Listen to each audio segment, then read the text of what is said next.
illallah, Allahu akbar, Allahu akbar walillahil hamd. Allahu akbar, Allahu akbar, Allahu akbar.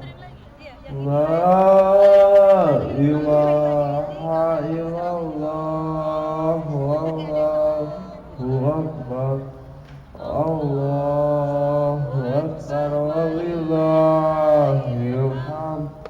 Kepada ibu-ibu, mengingat ternyata jamaah perempuan berangsur lebih banyak, bisa yang baru datang bisa sebagian mengisi di bagian depan.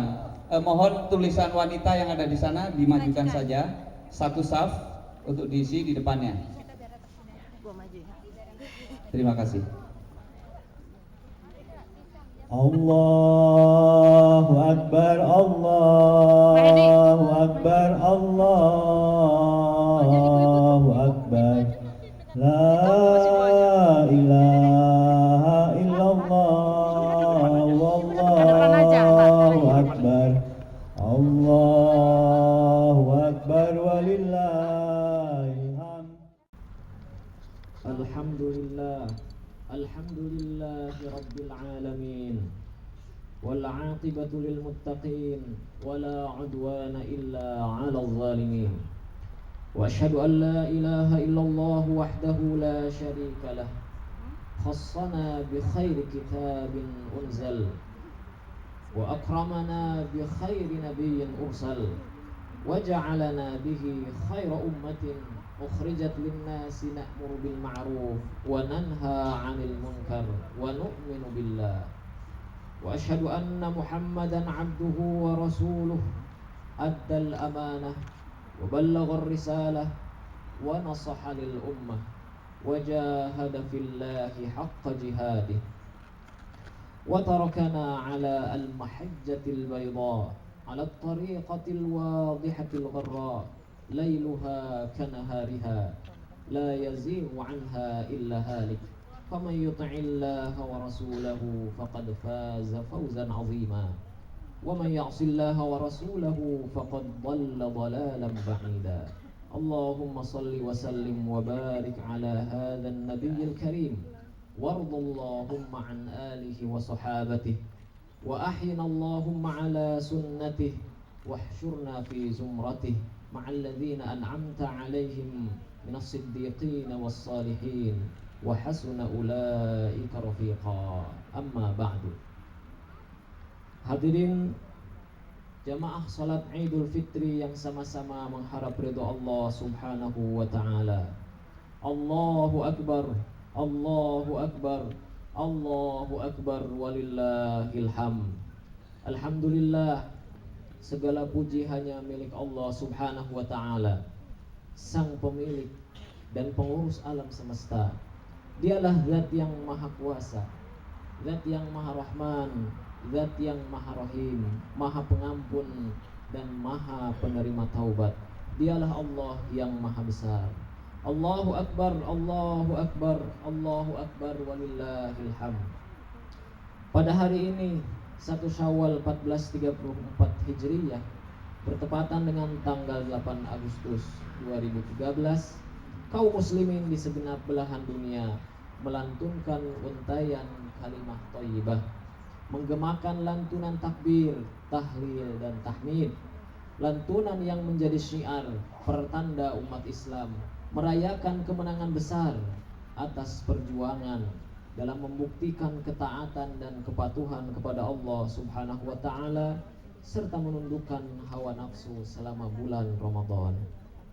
Tentu perayaan Idul Fitri ini sejatinya akan dirasakan sebagai puncak kemenangan dan puncak kegembiraan hanya oleh mereka yang sungguh-sungguh mengoptimalkan ketaatan kepada Allah Subhanahu wa taala, baik dalam bentuk ibadah saum di siang hari karena landasan iman dan mengharapkan pahala balasan dari Allah Subhanahu wa taala, salat sunat qiyam Ramadan di malam hari, rutin membaca dan mendaras Al-Qur'an, rajin bersedekah kala sempit dan lapang, senang bersilaturahim, dan amalan ibadah-ibadah lain yang dianjurkan untuk diperbanyak, khususnya selama bulan Ramadan.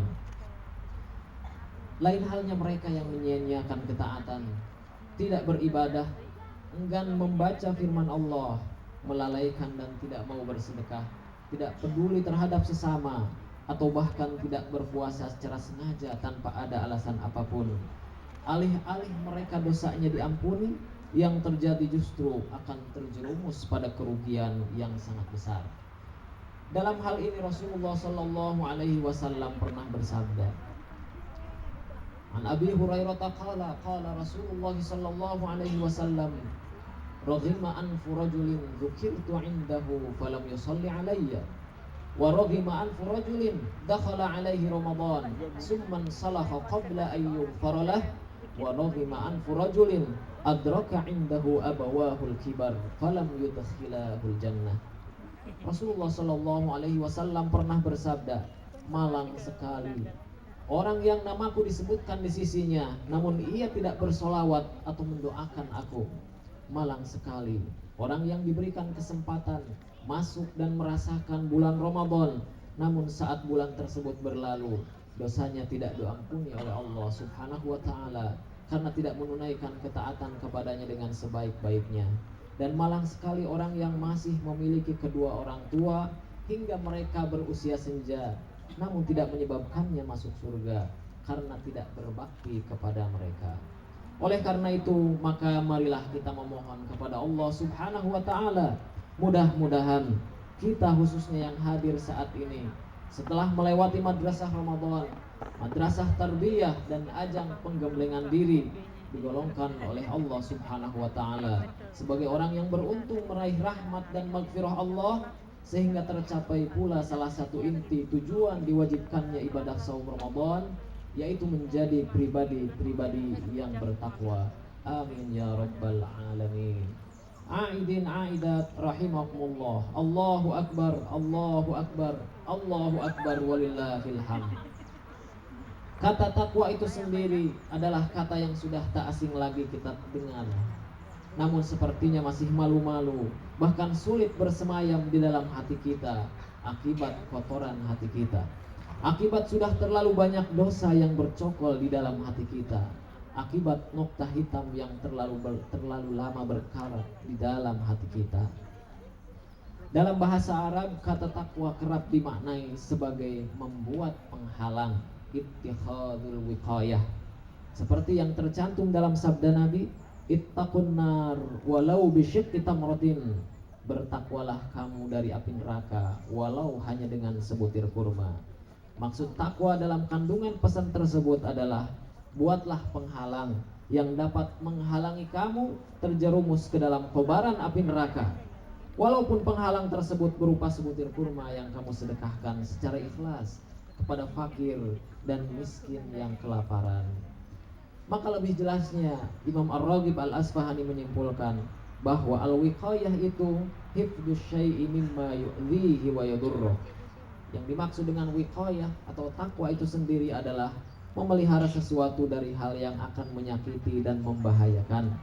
Maka dari pengertian tersebut, jika istilah takwa dikaitkan dengan tujuan ibadah saum, la'allakum tattaqun, secara otomatis orang yang berpuasa karena dasar keimanan dan ihtisab, mengharap pahala dari Allah, sejatinya tengah membangun benteng kuat yang akan menghalangi dirinya dari hal-hal buruk dan membahayakan, baik membahayakan dirinya waktu di dunia maupun di akhirat kelak.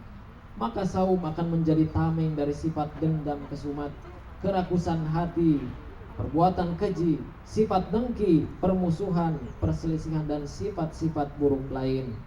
Sifat dendam kesumat bukan berarti dia itu tidak membahayakan, sungguh sangat membahayakan.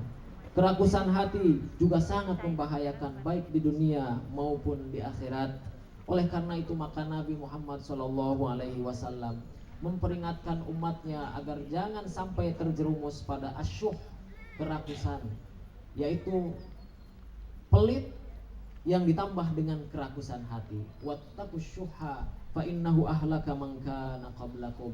Berhati-hatilah kamu dari kerakusan, karena ia akan menjerumuskan pada kebinasaan. Dan bahkan dalam sejarah kerakusan itu sendiri menyebabkan orang-orang menjadi binasa. Hadirin ikhwatu iman rahimakumullah, betapa tidak saat seorang muslim sedang menunaikan ibadah saum, lalu ada orang lain yang memancing pertengkaran, pertikaian dan permusuhan dengan dirinya. Rasulullah Shallallahu Alaihi Wasallam mengajarkan agar menahan diri seraya berucap, "Inni shaimun," maaf saya sedang saum. Saya tidak diperkenankan oleh Allah untuk mengumbar amarah sedemikian rupa. Maka jika hal tersebut dilakukan dengan baik, berarti dia telah membentengi dirinya dengan baik, sehingga berpotensi besar memperoleh gelar muttaqin, yaitu orang yang bertakwa. Imam Al-Hulaimi kemudian meringkas bahwa hakikat takwa adalah melaksanakan perintah dan anjurannya. Jadi bukan hanya perintah-perintah yang bersifat wajib, tetapi dilanjutkan dengan anjuran-anjuran Allah dan Rasulnya. Kemudian menjauhi larangan baik yang bersifat wajib ataupun yang bersifat makruh. Bukan hanya terbatas pada hal-hal yang haram, tetapi juga yang makruh. Bahkan jika ketakwaan itu ingin sempurna, tinggalkan hal-hal mubah, hal-hal yang syubhat, sebagian hal-hal yang mubah tapi tidak bermanfaat oleh orang yang bertakwa akan ditinggalkan sedemikian rupa. Lanjut Imam Ar-Raghib bahwa takwa adalah memelihara diri dari potensi dosa dengan cara meninggalkan larangannya. Dan kesempurnaan dari takwa itu adalah ketika seseorang bisa bersikap waro', menambah ketakwaan dengan sikap waro', yaitu meninggalkan yang mubah karena khawatir terjerumus pada hal-hal yang syubhat, yaitu hal yang tidak diketahui apakah ini halal atau haram. Rasulullah Shallallahu Alaihi Wasallam bersabda, siapa orang yang meninggalkan yang syubhat, maka ia telah membersihkan agama dan kehormatannya. Hadirin sidang Jum'ah, hadirin sidang Idul Fitri yang sama-sama mengharap ridho Allah Subhanahu wa Ta'ala. Maka kemudian jika kita melihat takwa di dalam Al-Quran, apa? Dalam Al-Quran istilah takwa digunakan untuk beberapa makna. Misalnya saja, takwa artinya ibadah. Tercantum dalam surat An-Nahl ayat 2, yunazzilul malaikata birruh min amrihi ala man yasha'u min ibadihi an anziru annahu la ilaha illa ana fattaqun. Allah menurunkan para malaikatnya dengan membawa urusan terhadap hamba yang dia kehendaki, yaitu berilah peringatan bahwa sesungguhnya tiada Tuhan selain aku dan beribadahlah kepada aku. Atau bermakna meninggalkan kemaksiatan. Allah berfirman, wa'tul buyuta min abwabiha wattaqullaha la'allakum tuflihun. Datangilah rumah-rumah itu dari pintunya dan tinggalkanlah kemaksiatan kepada Allah agar kalian beruntung. Atau bermakna ikhlas. Allah berfirman, dzalika wa may yu'azzim sya'airallah fa innaha min taqwal qulub. Demikianlah siapa yang mengagungkan syiar-syiar Allah, sesungguhnya hal tersebut termasuk dari keikhlasan hati. Atau makna takut, al-khauf dan al-khasyah. Allah Subhanahu wa ta'ala berfirman, ya ayyuhan nasu taqu rabbakum inna zalzalatas sa'ati syai'un 'adzim. Wahai manusia, takutlah kepada Tuhanmu, sesungguhnya goncangan hari kiamat sangatlah dahsyat. A'idin a'idat rahimakumullah. Allahu akbar, Allahu akbar, Allahu akbar walillahil hamd.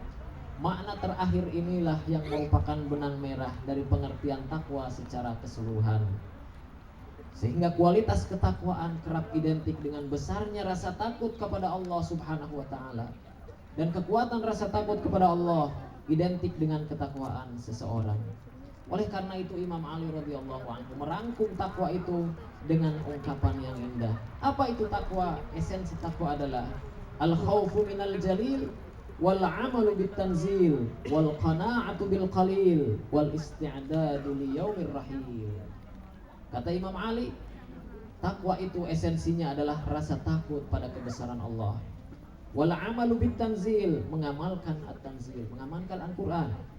Wal qana'atu bil qalil, merasa cukup, qanaah terhadap yang sedikit. Wal isti'dad li yaumir rahil, dan bersiap diri, mempersiapkan diri sebaik-baiknya untuk menggapai perjalanan pulang ke akhirat kelak. Dan al-khauf atau rasa takut, al-khasyah inilah yang sering diingatkan oleh Rasulullah SAW terhadap segenap para sahabatnya, baik untuk menegur sebuah kesalahan, satu pelanggaran, mengingatkan nasihat kebaikan, atau memberikan bekal perjalanan. Mari kita lihat kisah Rasulullah Shallallahu Alaihi Wasallam. Suatu ketika salah seorang sahabat Rasulullah bernama Nu'man bin Bashir bercerita bahwa ayahnya pernah memberi dia beberapa bagian harta. Jadi beliau, ayahnya memberikan Nu'man bin Bashir harta yang demikian banyak. Namun kemudian ibunya Amrah binti Rawah berujar, saya tidak ridho sampai pemberian itu disaksikan oleh Rasulullah Shallallahu Alaihi Wasallam karena saking besarnya. Maka kemudian Nu'man bercerita, ayahku pun kemudian pergi menghadap Rasulullah agar menjadi saksi atas harta yang ayahku berikan kepadaku. Kemudian Rasulullah lalu bertanya kepada ayahku, apakah kamu melakukan hal ini juga kepada anak-anakmu yang lain, layaknya yang kamu lakukan kepada anakmu ini yang bernama Nu'man? Maka ayahnya menjawab, tidak wahai Rasulullah, saya hanya memberikan harta ini kepada anakku yang bernama Nu'man ini. Maka Rasulullah kemudian menegur, ittaqullah, takutlah kamu kepada Allah, wa'dilu baina auladikum, berlaku adillah terhadap anak-anakmu. Lihat, ketakwaan berarti takut kepada Allah diingatkan pertama kali sebelum mengingatkan untuk berlaku adil. Maka Rasulullah mengingatkan umat Islam untuk berlaku adil terhadap anak-anak dalam pemberian hak mereka. Adil dalam memberikan perhatian, pelukan, kasih sayang, senyuman dan kehangatan orang tua. Kenapa? Karena mereka sama-sama memilih hak yang sama untuk diperhatikan, untuk disayang dan diberikan bagian harta. Tidak boleh dibeda-bedakan, sebab perasaan mereka pun sama dan status mereka pun sama sebagai anak. Maka Rasulullah Shallallahu Alaihi Wasallam mengajarkan umatnya untuk memulai keadilan dengan apa? Takut kepada Allah, lalu adillah bahkan sejak dari lingkungan keluarga terdekat. Kisah yang kedua adalah ketika Sofiyah binti Huyai, istri Rasulullah Shallallahu Alaihi Wasallam. Beliau adalah wanita anak pemuka kabilah Yahudi kala itu. Ia menangis terseduh-seduh. Kemudian Sofiyah ini adalah salah satu istri Rasulullah yang berasal dari kabilah Yahudi. Dia ditawan, kemudian dinikahi Rasulullah Shallallahu Alaihi Wasallam untuk mengangkat derajat dia di kalangan umat Islam saat itu, juga sebagai langkah diplomasi dengan kabilah Yahudi yang dikepalai oleh Huyai. Ia menangis karena pernah mendengar Hafsah, salah satu istri Rasulullah, mencibir, Sofiyah itu anak orang Yahudi. Maka Rasulullah bertanya lembut kepadanya, wahai Sofiyah, apa yang menyebabkan engkau menangis? Ia menjawab, aku dikata-katai sebagai anak orang Yahudi oleh Hafsah. Rasulullah menyahut, engkau adalah putri turunan Nabi, garis keturunan Nabi Ishak dan Yakub, dan kini engkau menjadi istri dari seorang Nabi.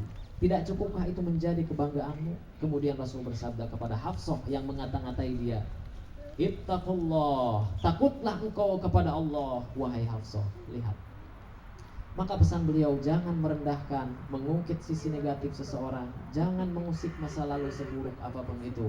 Boleh jadi orang yang kita kira punya sisi buruk, ia memiliki sisi kemuliaan yang jauh lebih baik.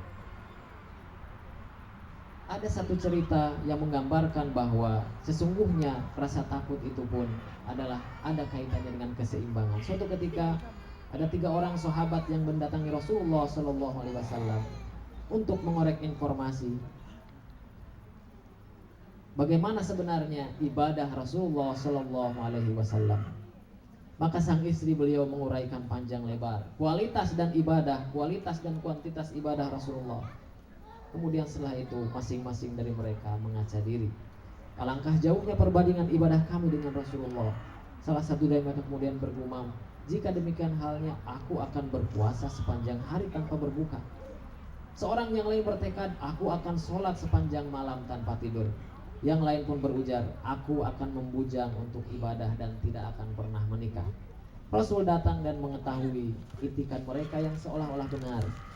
Namun beliau justru menegur mereka dan mengatakan, inna akhsyakum wa atqakum billahi ana. Sesungguhnya yang paling takut kepada Allah itu, yang paling takut kepada Allah itu adalah aku. Kendati begitu, aku tetap bersikap seimbang. Ada kalanya aku saum, ada kalanya aku berbuka, agar aku kuat melakukan saum berikutnya. Ada kalanya aku sholat, namun ada saatnya aku tidur supaya kuat menunaikan sholat berikutnya. Dan aku juga menikah. Siapa yang membenci sunnahku bukan termasuk golonganku. Dari keterangan tersebut, maka kualitas ketakwaan dan rasa takut kepada Allah Subhanahu wa taala selalu berbanding lurus dengan upaya mencontoh pola sikap, pola ucap dan pola pikir Rasulullah Shallallahu alaihi wasallam melalui sunnah jalan hidup beliau. Bertakwa atau takut kepada Allah tidak serta-merta meninggalkan dunia dan aktivitasnya. Bagi seorang muslim, rasa takut kepada Allah akan menjadi modal untuk mengarahkan segala sesuatu kepada ridho Allah Subhanahu wa taala. A'idin a'idat rahimakumullah. Allahu akbar, Allahu akbar, walillahil hamd. Kemudian Allah Subhanahu wa taala merinci bagaimana sebenarnya aplikasi dan ciri-ciri ketakwaan itu sendiri. Tercantum dalam surat Ali Imran yang intinya beberapa ciri atau aplikasi ketakwaan seseorang kepada Allah yang bermula dari rasa takut kepada Allah Subhanahu wa taala adalah: pertama, alladzina yunfiquna fis sarra'i wad dharra, yang menginfakkan harta mereka dalam segala kondisi, baik lapang maupun sempit. Yang kedua adalah wal kadhiminal ghaidh, orang yang menahan amarah. Yang ketiga adalah wal afina 'anil nas, dan memaafkan orang-orang. Wallahu yuhibbul muhsinin. Kemudian yang keempat, walladzina idza fa'alu fahishatan aw dhalamu anfusahum dzakarullaha fastaghfaru lidzunubihim, yaitu orang yang jika melakukan satu kejelekan atau menzalimi diri sendiri dengan berbuat dosa kepada Allah, mereka segera ingat kepada Allah lalu memohon ampunan atas dosa-dosa mereka. Ini menunjukkan bahwa manusia itu tidak ada yang pernah luput dari kesalahan dan dosa. Orang yang paling baik adalah orang yang ketika berdosa segera memohon ampun tanpa ditunda-tunda, apalagi sampai ajal tiba. Kemudian yang kelima adalah walam yusirru ala ma fa'alu wa hum ya'lamun, mereka yang terus-menerus atau tidak terus-menerus melakukan kesalahan dan dosa. Jadi ketika melakukan kesalahan ataupun dosa, ia tidak mengulanginya lagi, bahkan meninggalkannya untuk sedemikian rupa. Maka kemudian Allah Subhanahu wa taala mengatakan, balasan mereka yang bertakwa tadi adalah ulaika jazaohum maghfiratum mir rabbihim wa jannatun tajri min tahtihal anhar khalidina fiha wa ni'ma ajrul 'amilin. Balasan mereka adalah ampunan dari Allah dan surga yang nanti mengalir di bawahnya sungai-sungai dan mereka kekal di dalamnya. Itulah balasan, sebaik-baik balasan orang yang beramal soleh. Maka dalam prakteknya Rasulullah memaparkan di dalam hadisnya bahwa rasa takut kepada Allah Subhanahu wa taala itu harus berimplikasi dan berpengaruh pada kehidupan mereka dalam bersosial dan bermuamalah. Rasul mengatakan at-taqwa hahuna, takwa itu ada di dalam hati, rasa takut itu ada di dalam hati. Tetapi kemudian Rasulullah menegaskan kunu ibadallah ikhwana, jadilah engkau hamba Allah yang bersaudara. Bihasbi mri'in minasyarri, orang sudah cukup dikatakan berdosa ketika ia merendahkan saudara sesama muslim. Kenapa? Karena sesama muslim itu darahnya haram, kemudian hartanya haram, dan kehormatannya haram. Haram darahnya untuk dialirkan, haram hartanya untuk dirampas dan diselewengkan, serta haram kehormatannya untuk diinjak-injak. Hadirin sidang Id, salat Idul Fitri rahimakumullah. Allahu akbar, Allahu akbar, Allahu akbar, walillahil hamd. Aqulu qawli hadza wa astaghfirullah li wa lakum. Barakallahu li wa lakum.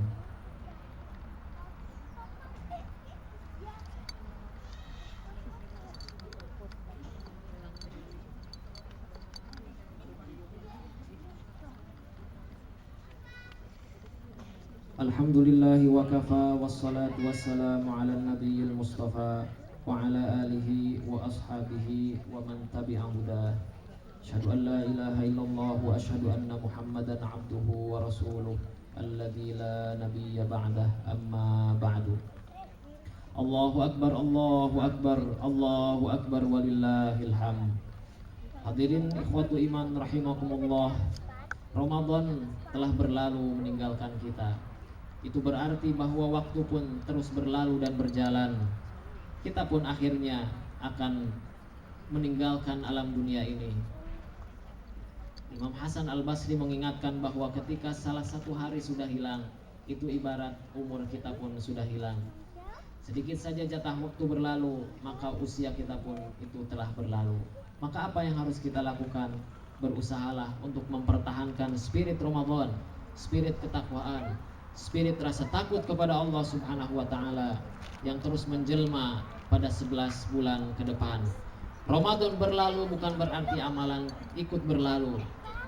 Ramadan berlalu bukan berarti sholat malam itu juga ikut berlalu, saum sunnah juga ikut ditinggalkan. Tetapi Ramadan berlalu, ada hal yang membekas di dalam diri, bahwa ibadah-ibadah yang kita lakukan itu menjadi modal utama untuk kita amalkan terus hingga akhirnya kita bertemu dengan Ramadan yang akan datang. Amin ya rabbal alamin. Aqulu qawli hadza wa astaghfirullah li wa lakum. Maka akhirnya kita tundukkan hati kita untuk sama-sama berdoa. Semoga apa yang kita lakukan pada bulan Ramadan kemarin berbekas dan menjadi modal utama untuk amal-amal di bulan-bulan berikutnya. Allahumma rabbana taqabbal minna innaka antas samiul alim. Allahumma lakal hamdu kulluhu kama yanbaghi li jalalika wa 'azimi sultanik. Allahumma aslih lana dunyana allati fiha ma'ashuna. Allahumma aslih lana dinana alladhi huwa ismatu amrina. Wa aslih lana dunyana allati fiha ma'ashuna. Wa aslih lana akhiratana allati ilaiha ma'aduna. Waj'alil hayata ziyadatan lana fi kulli khair. Waj'alil mauta rahatan lana min kulli syarr. Allahumma ya Allah, perbaikilah kondisi keberagamaan kami, kondisi spiritual kami, kondisi ruh kami, karena agama itu adalah sebagai pedoman hidup kami. Perbaikilah kondisi dunia kami, karena dunia itu tempat hidup kami saat ini. Perbaikilah akhirat kami kelak, karena akhirat adalah tempat kembali kami yang pasti.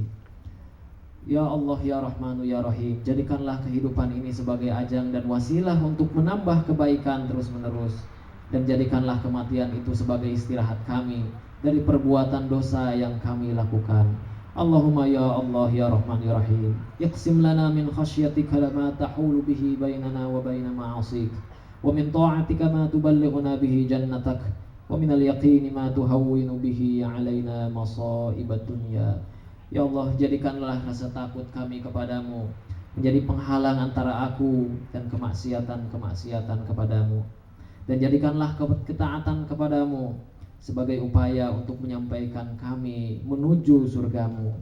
Dan jadikanlah keyakinan kami terhadapmu sebagai sarana untuk meringankan segala musibah-musibah yang menimpa kami di dunia ini. Allahumma la taj'alid dunya akbar hammina wa la mablagha ilmina waj'alil akhirati hiya afdalu darina wa la tusallit alaina bi dhunubina man la yakhafuka fina wa la yarhamuna. Ya Allah, janganlah jadikan dunia kami sebagai tujuan terbesar kami, dan janganlah dunia itu sebagai tujuan utama kami pada saat ini. Jadikanlah akhirat sebagai tujuan hidup kami. Allahumma la tada' lana dhanban illa ghafartah, wa la daynan illa qadaitah, wa la hamman illa farrajtah, wa la 'aiban illa satartah, wa la maridan illa syafaitah, wa la mayyitan illa rahimtah. Allahumma ya Allah, jangan kau biarkan kami berpisah dari tempat ini. Jangan kau biarkan dosa kecuali engkau hapus dan ampuni semuanya. Dan janganlah kau biarkan hutang-hutang kami kecuali engkau melunasi dan membantu untuk meringankan pelunasan hutang. Dan janganlah engkau tinggalkan kebingungan kami kecuali engkau melenyapkan kebingungan itu. Ya Allah, rahmatilah kami, rahmatilah orang-orang yang telah meninggalkan kami, dan sembuhkanlah orang yang sedang sakit di antara kami. Penuhilah segala kebutuhan dunia akhirat kami, selama itu menjadi ajang untuk menjadi ridha dan maghfirah Engkau ya Allah ya Rabbal Alamin.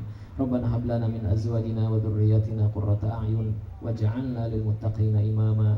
Rabbana atina fid dunya hasanah wa fil akhirati hasanah wa qina adzabannar. Subhana rabbika rabbil izzati amma yasifun, wa salamun alal mursalin, walhamdulillahi rabbil alamin. Selamat lebaran.